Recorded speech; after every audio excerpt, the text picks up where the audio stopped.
It's time to accelerate. Hi, I'm your host, Andy Paul. Join me as I host conversations with the leading experts in sales, marketing, sales automation, sales process, leadership, management, training, coaching, any resource that I believe to help you accelerate the growth of your sales, your business, and most importantly, you. Hello and welcome to Accelerate. This is another edition of Frontline Friday with my very special guest, Bridget Gleason. Bridget, how are you doing? I'm doing super, Andy. How are you doing this morning? Doing great. So, even though people have been tuning in week after week and hearing us talk what they don't know in the background, you've actually been gone the last few weeks. You've been on a very interesting trip. You've been in Russia. I know, and it was so fantastic. I think I told you this, Andy, is I have a sister who lives in Moscow. She's actually been there for 3 years. So just a wonderful opportunity to go over and experience Moscow, not like a Russian, because she's certainly not, you could never consider her a local. Even close to a local. So you experienced it like an oligarch. And you know what? I hate to say it. I like experiencing it like an oligarch. I mean, it's a privileged way to see it. I should just say that. It was a really wonderful, interesting, informative, just changed a lot of my perceptions about Russia, which was great. I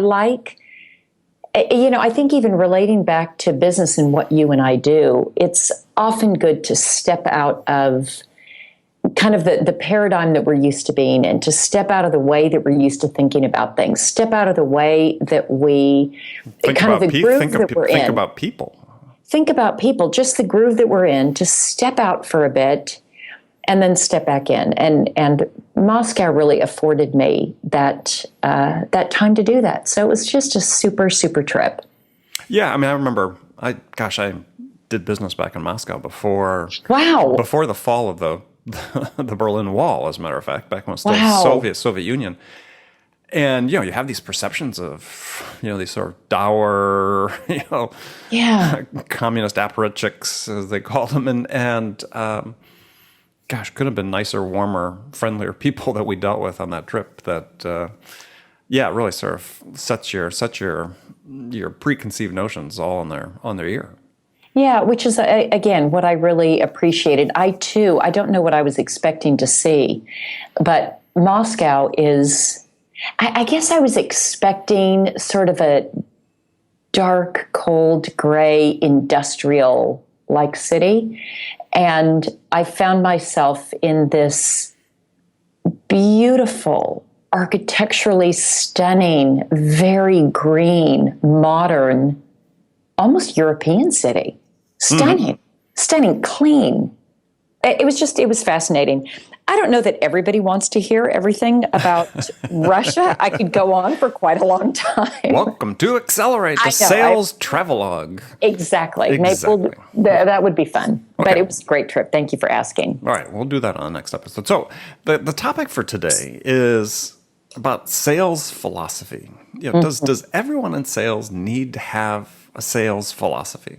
And I don't mean, Hakuna Matata type philosophy, but it seems to me like you have to know what you stand for, both personally as well as in sales, in order to really have success in sales. So what's your thought about that?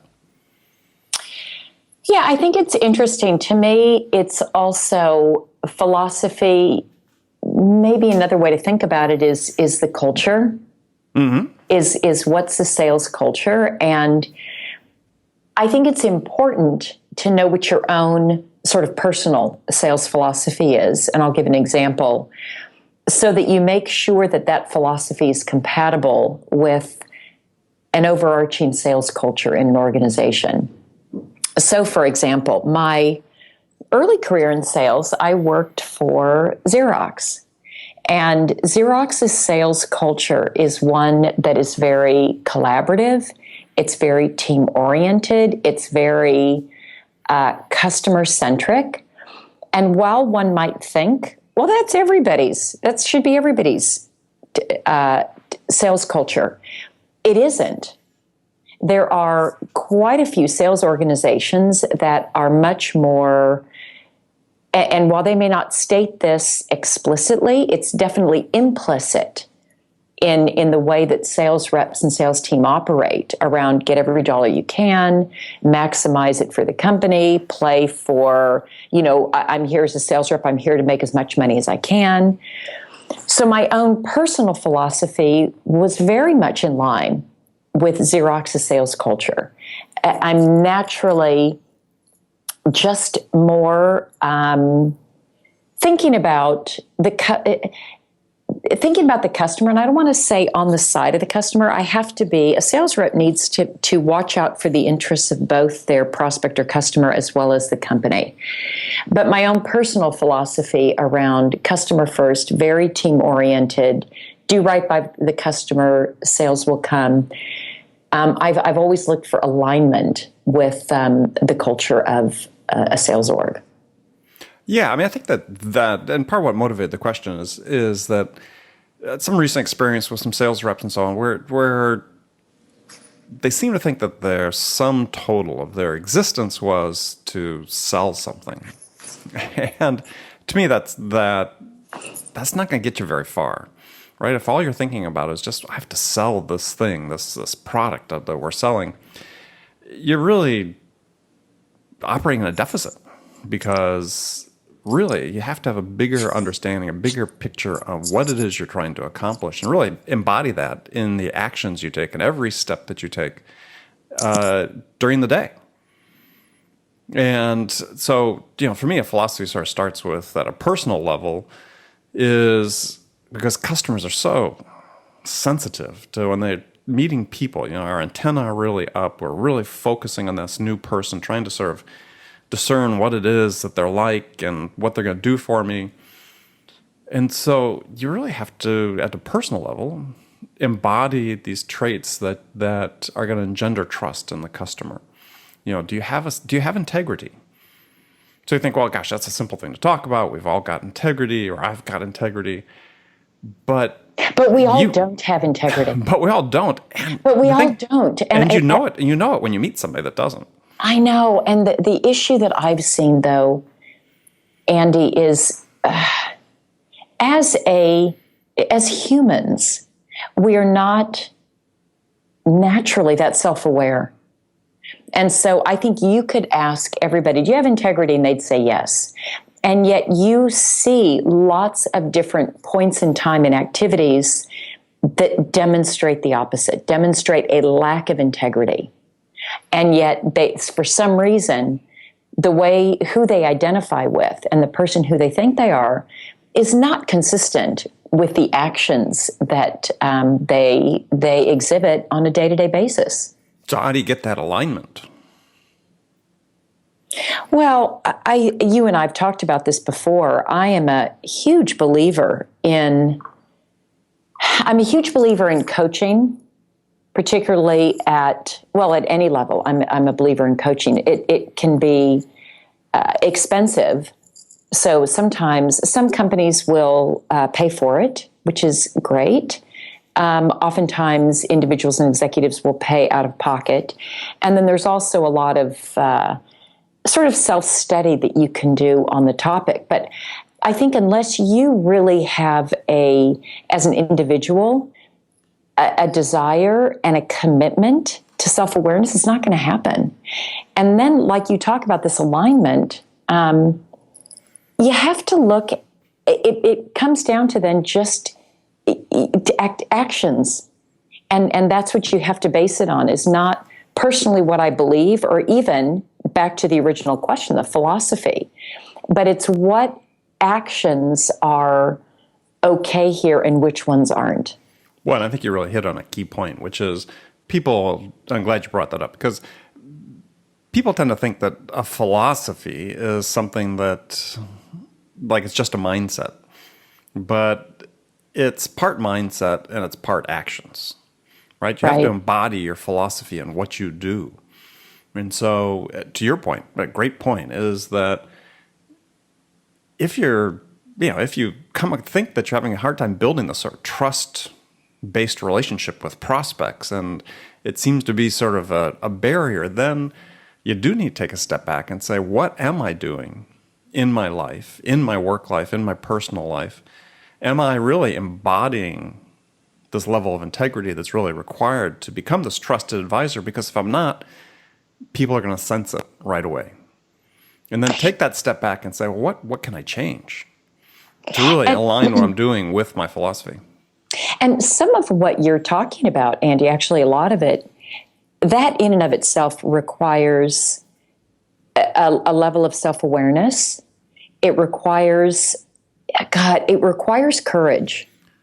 I think it takes a lot of courage to look inward and try to see the things that are maybe not, well, definitely not our strong suits, and to really be able to go at them and to make a change.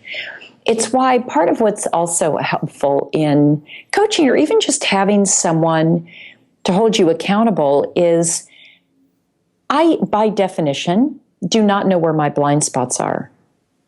And I need someone sometimes to help me see where my blind spots are, because I can't see them. And so I may have this sort of perception of myself that I am this individual of high integrity. But people around me may say, geez, okay, you may say that internally, but externally we're seeing something really different.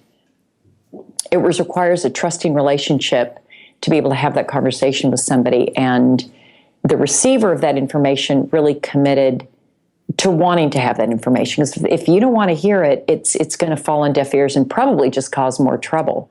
Right. And it just have a negative impact as opposed to a positive one. Right. So you brought up really two key points, I think. And this is, sales is somewhat of a unique profession. Not every profession has, this high component of interaction with other people where your success is so dependent on influencing other people.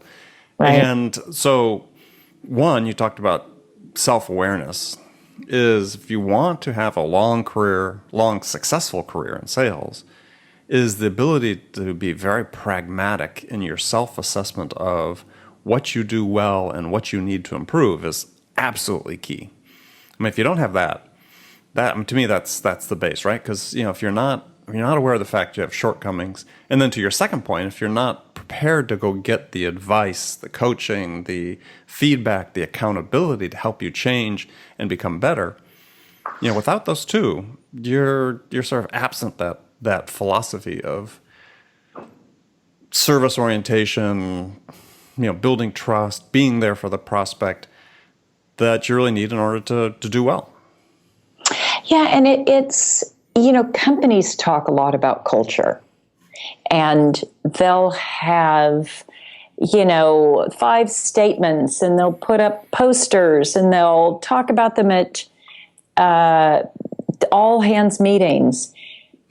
And yet culture is actually what you, and your values rather, are what the individuals in the company do day in and day out.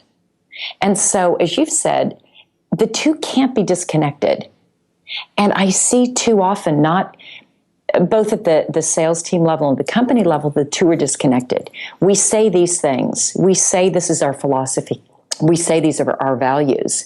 But our actions don't map to what we're saying. And that's where, as you pointed out, philosophy without the activity attached to it is actually pretty meaningless. Mm-hmm. So if I were to ask you what your sales philosophy is, what would you say? Well, I think, as I just mentioned earlier, number one, you do right by the customer. So I think I have a very customer-first, customer-centric approach, which includes a lot of integrity, truth-telling, really trying to being their advocate. And again, at the same time, I'm also the company's advocate. I need to keep those interests in mind. So I would say that's really high on my list. Very much team player. Mm-hmm. So I know there's a lot of, everything's about being an individual contributor. I'm very much, if we, let's win as a team. Let's help one another. I'm definitely going to be focused on me doing well, but it also behooves me to help my colleagues do well. Mm-hmm. So I would say those are two that are really core to me. What would you say, Andy? Well, I sort of distilled in my books, and if I'll take my most recent book, Amp Up Your Sales, the AMP part of that is really an acronym, and it didn't really. I had a dispute with my editor, so it didn't really come out as clearly in the book as I had hoped, or as I'd originally written it. But so the AMP is an acronym, and the A stands for Accelerate Your Responsiveness. Yeah, that's good. Which is this customer orientation we're talking about, is the customers giving me some of their time. I need to give them something of value in return, and I need to do that as quickly as I can. Mm-hmm. And so always focusing on how do I accelerate my responsiveness to my prospects and to my customers. The second, the M, is for maximize value. Mm. And so, I am conscious and conscientious about every time I have an interaction with a prospect or a customer to have a plan to maximize the value I deliver to them, to help them make at least one step closer to moving, or move at least one step closer to making a decision. Mm-hmm. And then the P is, for me, is something that's really important to me, as I call it, practice simplicity, which is, how do I keep the extraneous out of my sales process? Anything that doesn't have to do with serving the customer, how do I get that out of my sales process? And really focus on helping the customer make a purchase decision. I've brought this up before in the show, and I love this quote that I've appropriated from Jeff Bezos that he had given in the Harvard Business Review about, what I think is a great quote about sales. It's in my book, where he says, we don't make money when we sell things. We make money when we help customers make purchase decisions. Mm. And to me, that's what sales is. We help customers make purchase decisions. It's not about persuading or convincing or selling to them, but it's what we do with them to help them. And so for me, that's my philosophy, is I accelerate my responsiveness. That's creating a standard for myself that I live up to as 100% of the time. We've mentioned before, I hate being away from email and phones and so on, just because clients may call, and I want to be as responsive as possible. Focus on delivering value every time you have an interaction with a prospect. Every time, no matter how big or how small, and then keep it simple and direct. Make sure that when you're offering something to a prospect, that it's clear what you're offering. That you don't confuse things and obfuscate things with fluff. And as you talked about before, is be a truth teller. That's practicing simplicity in your selling. If the customer is not the right fit for you, don't waste their time or yours going further with it.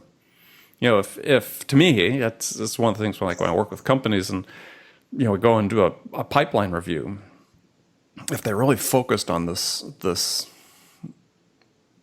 amp up, accelerate the responsiveness, maximize value, practice simplicity, they'd look at the pipeline and we go through that exercise with that lens. A lot of things drop out because they're just not, they're wasting the prospect's time, they're wasting their time. They're not disqualifying prospects they should be disqualifying, which are all part of simplifying your sales process. One of the things I really like about what you're talking about, Andy, in your three, like your sales philosophy, this responsiveness, the maximizing value, practicing simplicity, I hear a lot of personal accountability. And I think that's a huge one. I mean, for me, that's also a big one in sales leadership. Either is having personal accountability to results, to what you're providing, to not be looking externally and expecting your success to come from other places, but really a lot of this is what I'm doing. And I think that accountability is really, really critical. Well, I think the sort of flip side of that, which I think is really important for the audience to understand, and part of what informs my philosophy and has for as long as I can remember in sales, is that it's about mastering those elements of your sales process that are under your direct control. Mm-hmm. I can completely control how responsive I'm going to be. So why wouldn't I want that to be as incredibly responsive as I can make it? Right. Why would I wait? Because it makes a difference in the prospect's evaluation of me. It makes a difference in my ability to win the business. So, and like I said, I have complete control over that. Similarly, with maximizing the value I deliver, I can ensure that every time I interact with a prospect, I can deliver the maximum value possible. Because I have a choice. If I can't do that, as I advocate, if you don't know the value you're going to deliver to a prospect in a sales touch, then don't do it. Don't do it till you're ready. Otherwise, you're just wasting their time. You're wasting your time. And that's going to count and work against you. So, these are all things I can control. And so I think as a sales rep, that's the best position to be in. Because lots of things you can't control. You can't control the price. You can't control the product features. But you can control these aspects. And if you do that, then you're going to be well ahead of the game compared to other people you're competing against. Yeah, and I really that really resonates with me, Andy, because over the years of being again an individual contributor and then also in management, there is the temptation to correlate your success with things that are outside of your control, and on the flip side, to correlate when things don't go well to things. Actually, we tend to, when things go well, it's me, me, me. When things don't go well, it's because all these things haven't happened or didn't happen. And I think just this focus on, I am going to stay fixed, focused, and really working on those things that I can control, those things that I can be accountable for. The reps that do that are the ones that definitely see the most success. Yeah, and it's then you're never really confused about what it is that you should be doing. Right. Because I've gone into companies, I know you've gone into companies, and you can sit with reps and say, okay, what are you doing? Right? What are you doing today? And like when you come in first thing in the morning, what should you be doing? Mm-hmm. And a lot of times they don't really understand that. And they sort of make it up as the day goes along and so on.